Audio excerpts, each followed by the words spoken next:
yaitu beranggapan bahwa Islam adalah agama yang sudah sempurna. Mana mungkin di dunia ada kesempurnaan. Jadi kalau gitu perbudakan masih boleh. Milkul yamin, beli perempuan nikahnya masih boleh. Jual beli manusia boleh. Di Al-Quran tidak dilarang. Ya, jadi artinya bahwa Islam belum pernah sempurna. Dan Nabi mengatakan bahwa tidak akan pernah sempurna. Jadi artinya bahwa Islam belum pernah sempurna. Dan Nabi mengatakan bahwa tidak akan pernah sempurna, akan dilanjutkan oleh generasi kita setelah itu. Siapa yang meneruskan? Al-ulama. Makanya al-ulama warasatul anbiya. Nah, kita yang meneruskannya. Dan tapi sayangnya ketika ada para ulama yang ingin meneruskan membangun persatuan, ingin berjuang, itu terburu-buru dihalalkan darahnya.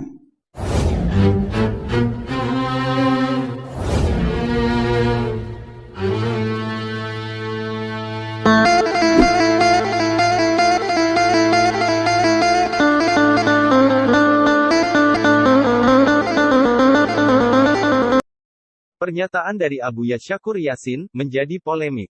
Pernyataan beliau mengundang kontroversi di kalangan umat Islam. Betapa tidak, Buya Syakur mengatakan bahwa agama Islam belum sempurna. Lalu, bagaimana penjelasan ulama tentang kesempurnaan agama Islam? Mari kita simak.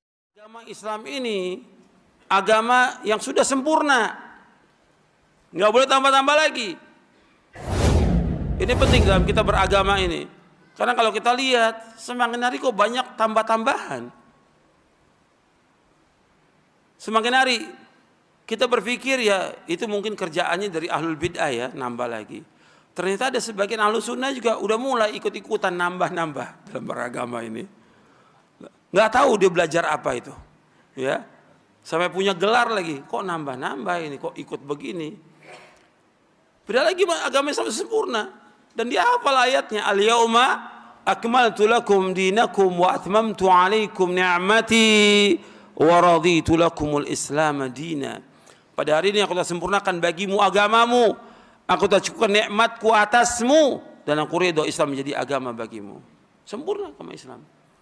Kalau ada orang menambah-nambah dalam agama ini, membuat satu ibadah, membuat satu perayaan, membuat satu acara zikir, salawatan atau bid'ah yang Nabi nggak contohkan, berarti pada saat itu dia menuduh Nabi Muhammad apa? Khianat. Orang yang mengadakan yang baru dalam agama menuduh Nabi Muhammad apa? Khianat. Seolah-olah ada agama yang belum Nabi sampaikan. Sedangkan agama ini Nabi sudah sampaikan semuanya. Kemarin saya bawakan satu hadis yang diriwayatkan oleh Imam Tabrani dalam Mu'jamul Kabir, sahabat Abu Dzar radhiyallahu anhu, Nabi bersabda, "Ma baqiya syai'un yuqarribu minal jannati wa yuba'idu minan nari illa wa qad buyyina lakum." Tidak tersisa sedikit pun. Enggak tersisa sedikit pun. Apa saja yang membawakan ke surga sudah dijelaskan kepada kalian. Apa saja yang membawakan ke neraka sudah dijelaskan, lengkap agama ini. Lengkap sudah. Enggak boleh tambah-tambah.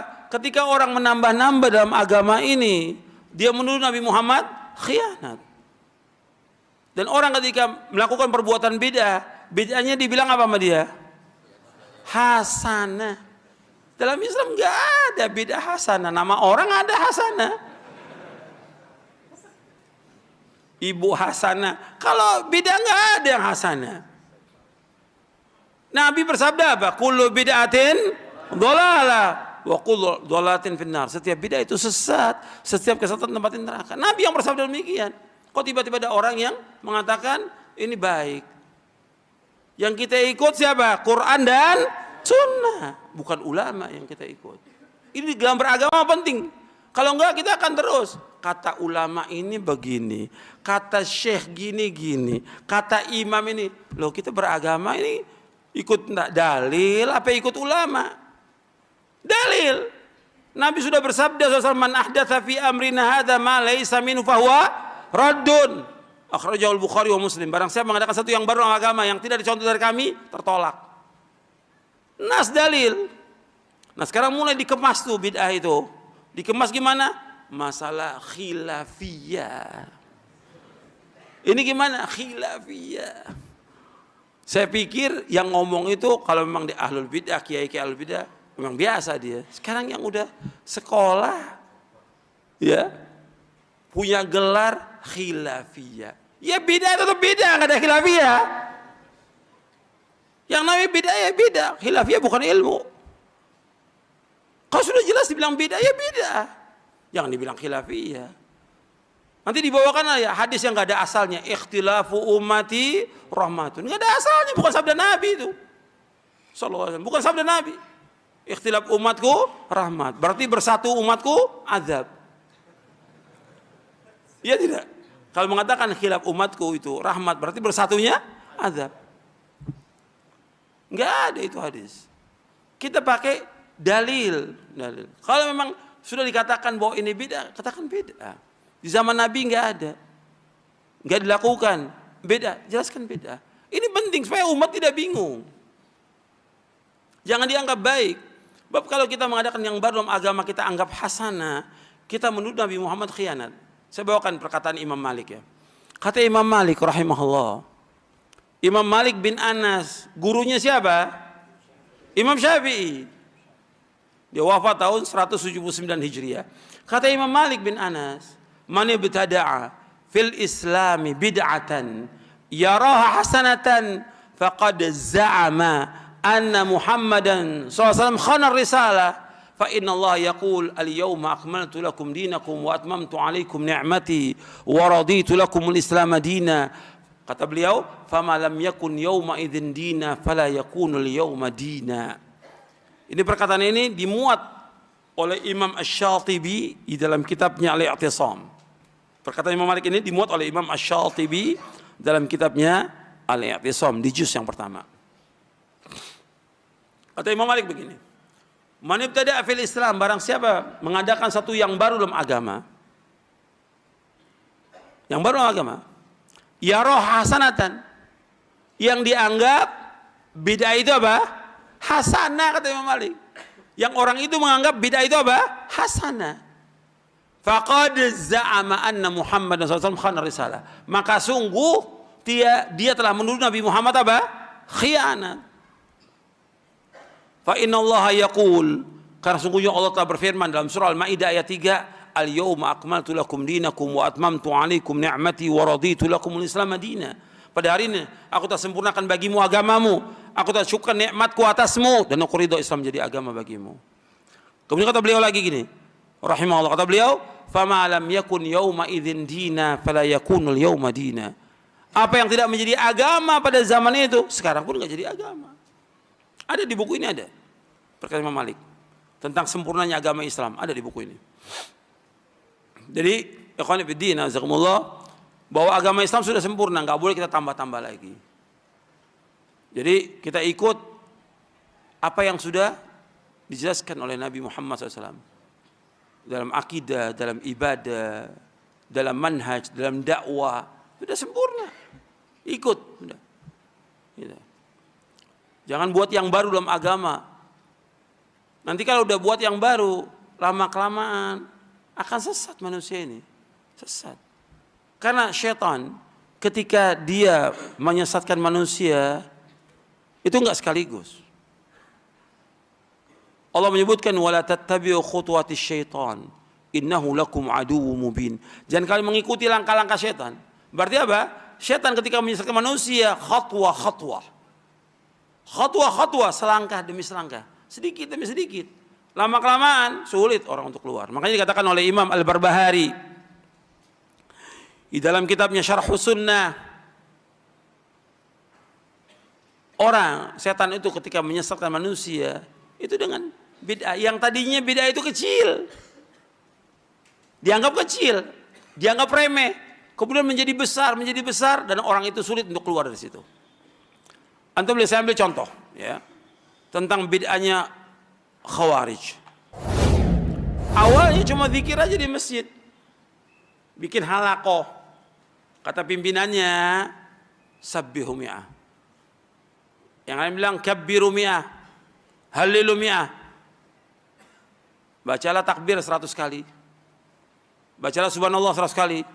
Bacalah la ilaha illallah 100 kali. Cuma gitu aja. Dipimpin, mulai dia zikir. Istilah orang sekarang zikir jama'i. Berjamaah. Enggak ada zikir jama'i dalam Islam, enggak ada zikir berjamaah.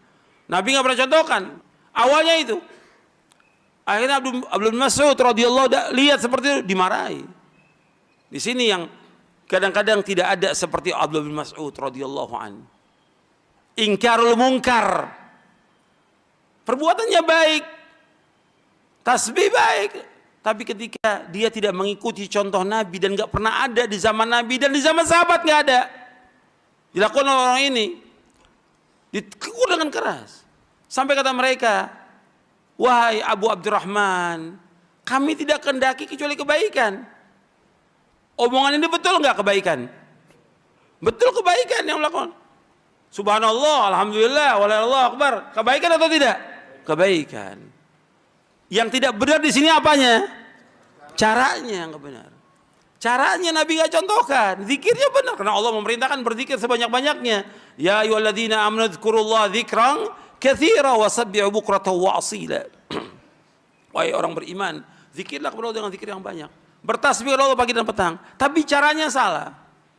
Maka Abdullah bin Mas'ud mengatakan radhiyallahu an, wa kam min muridin lil khairi lan yusibahu.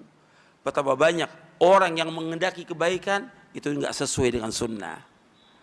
Enggak sesuai dengan sunnah. Akhirnya apa? Sesat. Makanya langsung setelah kejadian itu ditinggal Mas'ud, perawi hadis ini mengatakan ternyata orang-orang yang zikir jamaah itu dia bergabung dengan Khawarij memerangi siapa? Khalifatul Rashid Ali bin Abi Thalib radhiyallahu anhu.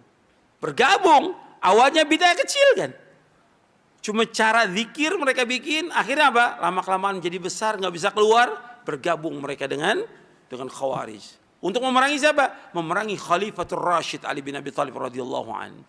Gabung dengan Khawarij. Yang Nabi katakan tentang Khawarij apa? Al-Khawariju kilabun nar. Khawarij itu anjing-anjingnya neraka kata Rasulullah SAW. Awalnya kecil bid'ah itu.